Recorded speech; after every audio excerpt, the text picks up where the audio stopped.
We now have introduced robotics into our practice. Robotics is a sort of a fancy new surgical procedure which is getting a lot of press right now. We would certainly offer that it really is just a new tool, and we have new tools in surgery all the time that we work with. Robotics has allowed us in the operating room to actually have instruments that traditionally were straight, and now we're able to bend those instruments within the surgical field, which allows us to have more mobility and do things that we were not able to do in the past. Intuitive, the company that makes the DaVinci robot, has selected us as a training site for endometriosis surgery here in the U.S. Physicians are traveling to Jacksonville to observe our surgical cases in order to learn about endometriosis surgery.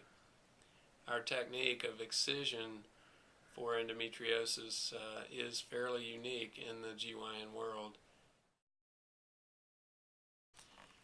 In the case of fibroid surgery, our goal is to actually remove the fibroids from the uterus. The medical term for that is myomectomy.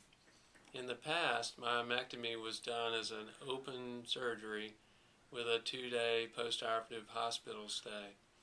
Through our advanced techniques, we have perfected the ability to do myomectomies minimally invasive, which means laparoscopy, and as an outpatient, generally returning patients to work somewhere in the 3 to 7 day range, whereas in the past they would return to work in 4 to 6 weeks.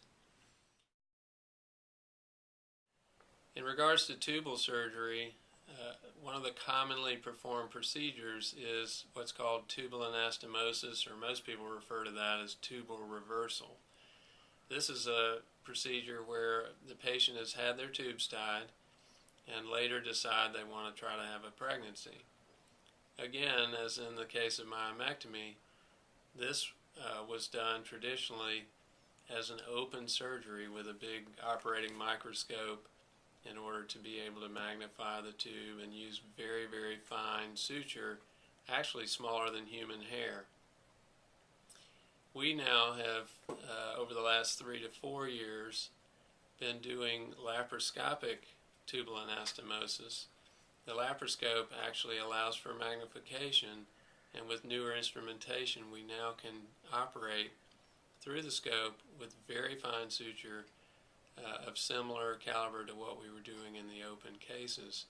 We have great success.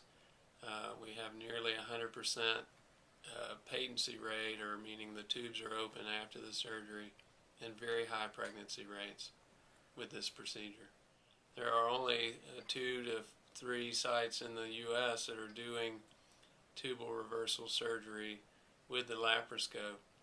The other advantage to the laparoscopic approach is it can be done in an outpatient surgery center at a much lower cost than what would be offered through a hospital setting.